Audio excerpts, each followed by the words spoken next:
নিজেকে বাঁচাতে গেলে কোন স্কিলটা বেশি প্রয়োজন জানো? না বলাটা। তাই না বলতে শেখো। এই স্কিলটাকে নিজের মধ্যে ডেভেলপ করো। তুমি যদি চুপ থাকো, এখনকার মানুষরা সেটাকে ভদ্রতা বলে মনে করে না। তারা ভাবে তুমি দুর্বল, তুমি বোকা। কারণ এখনকার মানুষের ডিকশনারিতে না এই ভদ্রতা শব্দটাই নেই। তুমি যদি চুপ থাকো তারা ভাববে কি তোমার সাথে যা ইচ্ছা তাই করা যায়। কারণ তুমি না বলতে পারো না। তুমি না বলতে শেখো।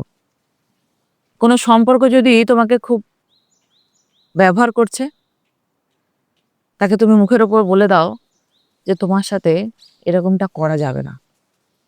কোনো বন্ধু যদি তোমাকে বারবার সুবিধা নিতে আসছে, তাহলে তাকে বলে দাও যে তুমি এই কাজটা করতে পারবে না।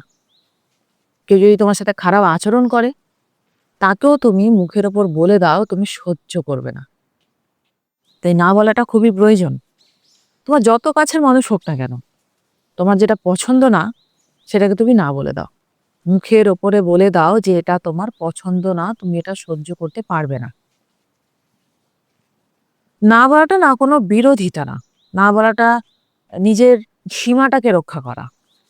এটা কোনো অন্যায় না। তাই এখনকার মানুষ দেখবে খুব সেফ জোন খোঁজে। তুমি যদি বারবার না বলতে না পারো, মানে বারবার তুমি যদি হ্যাঁ বলছো, যা যে যা তোমাকে বলছো তুমি তাই হ্যাঁতে হ্যাঁ মিলিয়ে দিচ্ছ, তাহলে দেখবে সেই মানুষগুলো তোমার মাথার মধ্যে আরেকটু আরাম করে চড়ে বসবে। কারণ তুমি না বলতে পারো না। তাই না বলতে শেখো। এটা খুবই প্রয়োজন। সে যে মহারথী হোক না কেন, যত কাছের মানুষ হোক না কেন, তোমার যেটা পছন্দ না সেটা তুমি না বলে দাও। মুখের ওপরে না বলে দাও।